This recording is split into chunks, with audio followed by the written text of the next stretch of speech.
Sanction de la CEDEAO, la Cour de justice déclare irrecevables les requêtes de l'État du Niger contre la conférence des chefs d'État. Pour plus d'informations sur ce sujet, retrouvez-nous après le générique. Mais avant de commencer, n'oubliez pas de vous abonner et d'activer la cloche de notification pour ne pas manquer nos prochaines vidéos. Bon visionnage.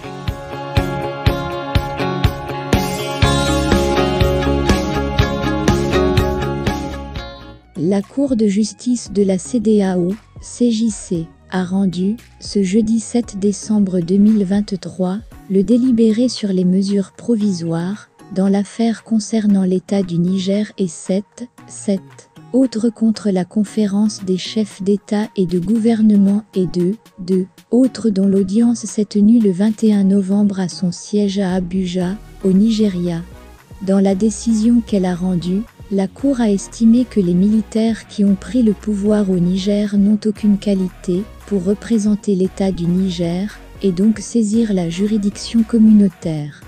Les sages de la Cour ont, en conséquence, déclaré irrecevables les requêtes principales et secondaires introduites par les avocats de l'État du Niger et 7 autres plaignants, et portant sur la légalité des sanctions économiques et financières prises par la conférence des chefs d'État de l'organisation communautaire lors de leur sommet extraordinaire du 30 juillet 2023 sur la situation politique du Niger suite au coup d'État du 26 juillet. Une décision qui intervient à la veille d'un nouveau sommet des dirigeants ouest-africains, qui va également se pencher sur la question avec comme principal enjeu la levée ou non des sanctions qui affectent durement les populations nigériennes depuis maintenant plus de 3 mois. Dans leur décision, les sages de la Cour communautaire ont estimé que les militaires qui ont pris le pouvoir au Niger par la force n'ont pas qualité pour représenter l'État du Niger, et donc n'ont aucune qualité pour saisir la Cour de justice de la CEDEAO. C'est du reste la principale ligne de défense des avocats de la conférence des chefs d'État et de gouvernement et 2 autres dans le procès qui les oppose à l'État du Niger et 7 autres sur la légalité des sanctions prises par les dirigeants ouest-africains contre le Niger suite au coup d'État du 26 juillet dernier. Ainsi donc, la Cour de justice de la CEDEAO a suivi la défense des avocats de la conférence des chefs d'État et a débouté les plaignants, à savoir l'État du Niger, ainsi que la consultante Dr Moussa Fatimata, la Société nigérienne d'électricité, Nigelec, la Chambre de commerce et d'industrie du Niger, CCIN, le Conseil nigérien des utilisateurs des transports publics, CNUT, le Conseil national de l'ordre des pharmaciens du Niger, le réseau des chambres d'agriculture du Niger, RECA, et le syndicat des commerçants importateurs du Niger, SIN.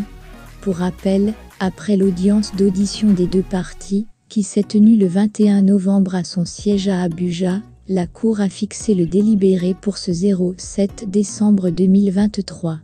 À l'audience, les requérants représentés par Memoun Kelayeye et 5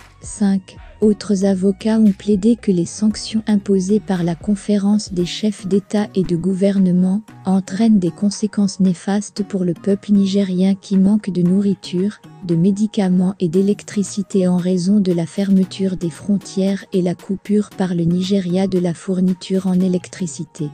Ils ont demandé à la Cour de prendre des mesures provisoires en ordonnant à la conférence des chefs d'État et de gouvernement la levée immédiate desdites sanctions. Ils ont noté que les défendeurs ont exagéré dans la prise des sanctions parce qu'elles n'ont pas été graduelles et que le Niger a été traité de manière inégale et injuste par rapport aux 3 autres États membres dans lesquels une junte a pris le pouvoir de manière anticonstitutionnelle. Il s'agit du Mali, du Burkina Faso et de la Guinée. Les requérants ont également demandé à la Cour de retenir prima facie sa compétence pour connaître de l'affaire, ainsi que de déclarer la requête recevable conformément au texte de la Cour. Les défendeurs, à savoir la conférence des chefs d'État, le Conseil de médiation et de sécurité et la commission de la CEDEAO, représentée par M. François Kanga-Penon, ont soulevé une exception d'irrecevabilité de la requête demandant à la Cour de rejeter la demande des requérants.